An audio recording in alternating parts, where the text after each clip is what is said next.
જેને કહેવાય કે વિશ્વગુરુ તરીકે પોતાની ખ્યાતિ સમગ્ર ભારત વર્ષની અંદર જે આપી રહ્યા છે એવા માનનીય નરેન્દ્રભાઈ મોદી દ્વારા વડાપ્રધાન શ્રી આપણા એ પરીક્ષા પે ચર્ચાનો કાર્યક્રમ થઈ રહ્યો છે.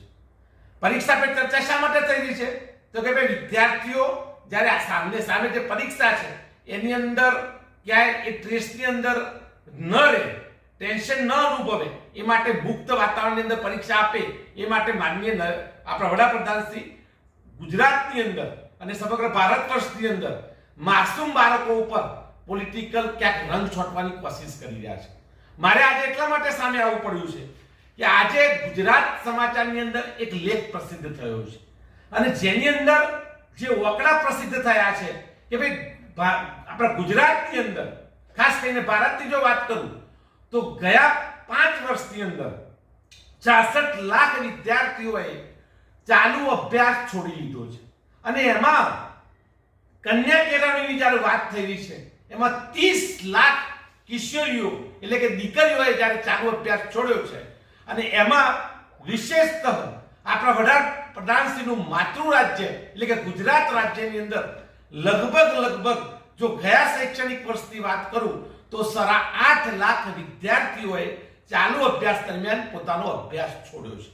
જો વકડા આપું તો 8.5 લાખ વિદ્યાર્થીઓ પૈકી લગભગ જેને કહેવાય કે 3 જે વકડા જારી થયા છે 78 લાખ એટલે કે 4.5 લાખ વિદ્યાર્થીઓ દીકરીઓએ અભ્યાસ છોડ્યો છે.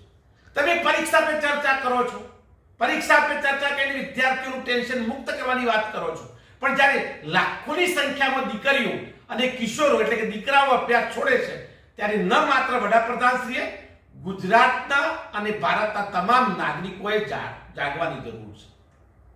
સેલ્ફ ફાઇનાન્સ શાળા કોલેજો બને એમાં અમને જરાય વધુ ના હોઈ શકે, પણ જ્યારે ગુજરાતની અંદર ભારતની અંદર સરકારી શિક્ષણની જે વ્યવસ્થા ખાડે જઈ છે એના માટે ચર્ચા કોણ કરશે? એક વર્ષની અંદર લાખોની સંખ્યામાં બાળકો ઘરે બેસે છે, એના મૂળભૂત કારણો શું હોઈ શકે? તો શાળાની નિયમિત શિક્ષકોની ભરતી, શાળાની અંદર ભૌતિક સુવિધાઓ, ગુજરાતની અંદર એક વર્ગોવાળી શાળાઓ, એક શિક્ષકવાળી શાળાઓ, શૌચાલય વિહીન શાળાઓ, સેનિટેશન સુવિધા વિહીન શાળાઓ વગેરે અનેક મુદ્દાઓ એવા છે. એના ઉપર પ્રધાનમંત્રીશ્રીને, માનનીય મુખ્યમંત્રીશ્રીને, ગુજરાતના પનોતા શિક્ષણ મંત્રીશ્રીને કોઈ જ પ્રશ્ન ઉપસ્થિત થતો નથી. આનંદની વાત એ છે કે જ્યારે ગુજરાતના શિક્ષણ મંત્રી તરીકે એક મહિલા પોતાનું પદ સંભાળી રહ્યા છે ત્યારે આ 4.5 લાખ દીકરીઓએ અભ્યાસ છોડ્યો છે એ કોણ જવાબદારી લેશે?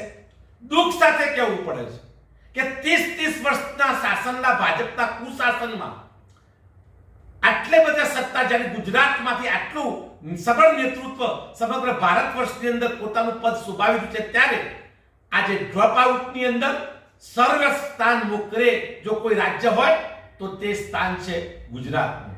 ગુજરાતમાં સૌથી વધારે બાળકો પોતાનો અભ્યાસ છોડી ચૂક્યો છે. પછી આસામ આવે છે, પછી જ ઉત્તર પ્રદેશ આવે છે. મૂળભૂત રીતે ભાજપ સરકાર જ્યાં સત્તાધારી છે ત્યાં સરકારી શાળાઓનું નિકંદન કાઢ્યું છે. અમને જાણવા મળ્યું છે કે ગયા વર્ષોની અંદર સ્માર્ટ બોર્ડની જે 72,000ની ગ્રાન્ટો જેને કહેવાય કે ગ્રાન્ટેડ પ્રાથમિક શાળાઓ જે છે એની અંદર 72 કરોડની જે ગ્રાન્ટો છે એ લેફ્ટ જાય છે. સ્માર્ટ બોર્ડોની 60 લાખ રૂપિયાની ગ્રાન્ટો લેફ્ટ જાય છે. ત્યારે પ્રધાનમંત્રી શ્રી મોટા ઉપાડે માસૂમ બાળકોને જેને કહેવાય રાજનીતિના પાઠ પઢાવવા માટે એક વાર નહીં, 2 વાર નહીં, સતત આવા જેને કહેવાય ક્રિટિકલ ટાઈમની અંદર જ્યારે પરીક્ષા આવીને ઊભી છે એવા સંજોગોની અંદર પરીક્ષા પે ચર્ચા કરે છે. હું માનનીય પ્રધાનમંત્રીશ્રીને ગુજરાત આમ આદમી પાર્ટી વતીથી, અરવલ્લી આમ આદમી પાર્ટી વતીથી અને ભારતના એક સામાન્ય નાગરિક તરીકે જો વાત કરું તો પરીક્ષા પે ચર્ચા કરતા પહેલા આપને ખાસ આ જાણવાની જરૂર છે કે બાળકો શા માટે અભ્યાસ છોડી રહ્યા છે. મારે એમને એ પણ કહેવું છે કે આપ પણ સારા અભ્યાસો કરેલા છે મોટી યુનિવર્સિટીઓમાં, આપ પણ લાયકાત મેળવી ચૂક્યા છો.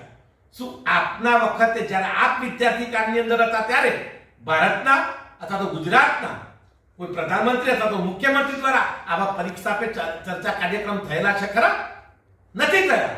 શા માટે અત્યારે જરૂર પડી?